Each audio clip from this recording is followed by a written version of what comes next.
Tulfo was angry. He actually declared loudly that You bend the law? yes, sometimes you have to bend the law. And he asked you, tama ba? And you said yes. Sometimes you have to bend the law. Am I right, Secretary Remulla? Yes, sir. Lucy, a person in the height of When passion... can you bend the law? No. Listen to this. A person at the height of passion, do you want to argue with him? You don't want to argue with him in his territory. And besides, he said bend the law. There's tax evasion and tax avoidance. Tax evasion is legal. And bend the law is not breaking the law. Tax evasion is And legal. tax avoidance. It's legal. Tax avoidance is legal, but not tax evasion. That's The bending the difference? law. What's the difference? It's the devices lawyers make so that the taxes won't stick. So I can avoid paying taxes. Tax You know, avoidance meaning to say you fall under a lesser category, so the tax is not as big as it should be. It's still illegal though. No. These are legal devices. And bending the law is not breaking the law, Lucy. Wow, If grabe naman. you ask me, will you break the law? No, I will not break the law. Bend the law. Pwede. Ay, dyan magaling nga mga lawyers. Kaya nga abogado tayo. No, but that's why we also wonder whether as an ombudsman, you're going to find ways to bend the law. No. Ano tayo, the law is clear. Basta mahalaga yung facts at yung evidence. Yun ang mahalaga sa lahat. And the law that applies to the situation. Galing mo naman masyado, nakakalusot ka. Dapat talaga trial lawyer ka. The best lawyers don't go to court. Grabe, coming from an ombudsman. Nakakatakot po ito na precedents at mga statement coming from ombudsman na sasabihin, ay, tax evasion is legal, tax avoidance is legal. Una niyang sinabi yon, tax evasion is legal. Tapos nung nag-react si Lucci, sabi niya tax evasion is legal. Biglang niyang bawi na tax evasion is illegal, tax avoidance is legal.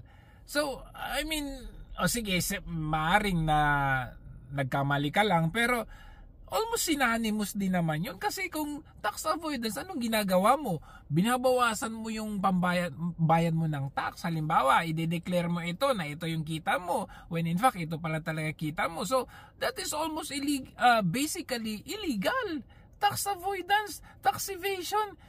I mean, sige, sabihin natin, lawyers can debate on this, tax evasion, tax avoidance, but ombudsman kay.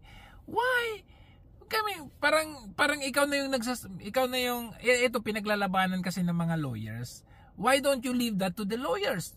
Sa mga legal battles nila. But for you, an ombudsman, nandito ka na, tapos sasabihin mo, tax evasion is illegal, tax avoidance is legal, or whatever that is. Hindi ka dapat nagsasabi ng ganyan. Plus, ito yung bend the law. Sasabihin mo, bend the law is not breaking the law. Maaring hindi nga ganun, pero it's almost synonymous to that. Like for example, natin sa anak mo. Nahulihan ang anak mo, may ebidensya. Kasi sabi mo, kailangan may ebidensya. O may ebidensya. Kush, marijuana, high grade marijuana, pinadala sa anak mo. Anak mo ang mismong receiver. So, anong ginawa ninyo? Binend ninyo yung law. You did not break the law kasi merong proseso na sinunod dyan.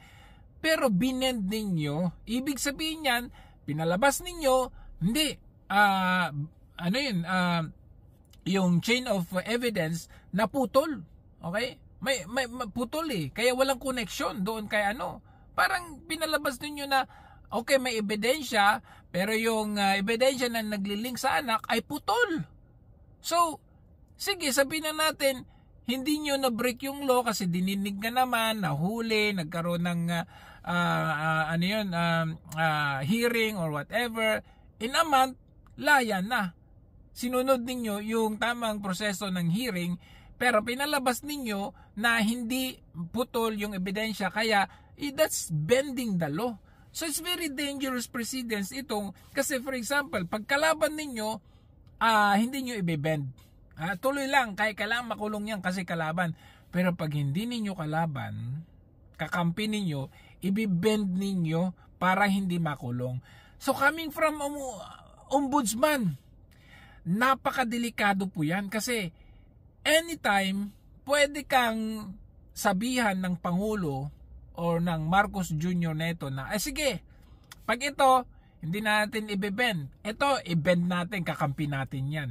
Delikado po yan, coming from ang ombudsman.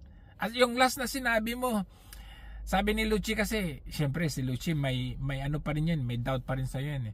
Sabi niya, ang galing mo naman, lahat nalulusutan mo. Tapos, ang sabi mo, dapat nag-trial lawyer ka na lang, sabi niya. Tapos sabi mo, trial lawyers never go to court. Iyon na nga, inamin mo, ikaw yun. Liar ka kasi. Kaya never kang pumunta sa trial court.